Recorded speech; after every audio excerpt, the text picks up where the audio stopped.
मेहनत इतनी खामोशी से करो कि सफलता शोर मचा दे। नमस्कार। जैसा कि आपको पता है, क्लास 12 का रिजल्ट और क्लास 10 का रिजल्ट आ चुका है और एक्सीलेंस इंग्लिश एकेडमी ने फिर एक बार अपना परचम लहराया है। क्लास 12 से दो स्टूडेंट जो आज हमारे बीच है जिन्होंने टॉप किया है, इसमें पहला नाम है निशा शर्मा और जो आज हमारे साथ है। चलो आज इस सुनते हैं उनसे, उन्हीं की जुबानी किस तरीके से उन्होंने सफलता हासिल की। तो सबसे पहले जानते हैं miss Nisha, how you feeling? सब बहुत बहुत ज्यादा अच्छा लग रहा है टॉप करके। ओके, क्या आपने सोचा था कभी कि then I would be the topper of the class? Sir class में बहुत ज़्यादा कंपटीशन था तो कभी ये सोचा नहीं, बट जो मेरा लक्ष्य था कि मुझे टॉप करना है उसको मैंने कभी छोड़ा नहीं। मैं उसी की तरफ बढ़ती गई और पढ़ाई करती गई। नो मैटर, मैंने कंपटीशन पे इतना ध्यान नहीं दिया, पर मैंने सिर्फ अपनी पढ़ाई पे ध्यान दी और वो रिजल्ट आज आपके दैट्स सामने गुड। है। मतलब रिजल्ट सामने है और कंसिस्टेंसी जिसको आप कहते हैं, she was continue towards study. Yes sir. चलो हम आपसे कुछ रूबरू होते हैं, कुछ चीज़ें और जानते हैं, ठीक है? क्योंकि आने वाले नेक्स्ट बैच है जो मोटिवेट होंगे, बच्चे इंस्पायर होंगे, बहुत सारी चीज़ें सीखेंगे। तो मेरा नेक्स्ट क्वेश्चन है कि क्या आपकी क्लास में आपको लगता था कि कोई दूसरा भी कोई कॉम्पिटिटर है और टॉप कर सकता है, जो आपकी क्लास में थे कोई बच्चे? सर हाँ, कंपटीशन हाई था और बहुत सारे बच्चे थे। इवन जब टेस्ट वगैरह होते थे उसमें भी लाइक पॉइंट्स में भी हमारा ऐसे कंपटीशन हो जाता था कि इसके 2 पॉइंट भी ज्यादा आ रहे हैं तो ये मेरे से ज्यादा है। ऐसा लगता क्यों ले रहा है ज्यादा पॉइंट, मेरे कम क्यों हो रहे हैं, उसके ज्यादा क्यों हो रहे हैं? हाँ, बस वो उसकी मेहनत पे होता था कि वो कैसे पढ़ाई कर रहे हैं। ऑलराइट। क्लास में मेरा इतना अच्छा नहीं रहा था फिर भी, but you did it that, okay, alright.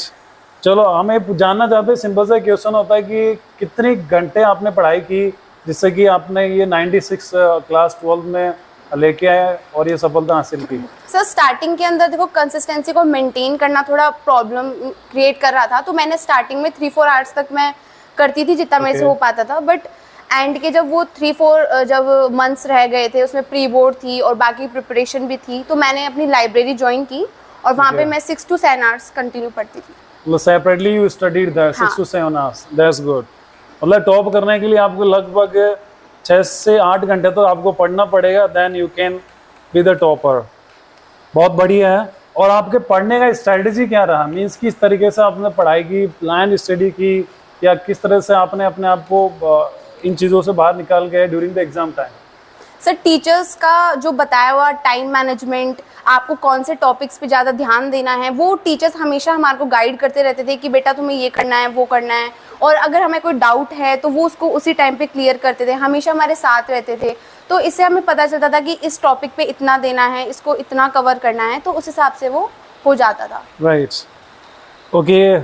अब अपना नेक्स्ट है कि अब आगे क्या? नाउ सपोज कि आपने 96, ओके, आप टॉपर बन चुके हैं, नाउ आप किस फील्ड में जाना चाहते हैं? What next? सर मेरी फील्ड कॉमर्स है और मैं चाहती हूँ कि मैं चार्टेड अकाउंटेंट बनूँ।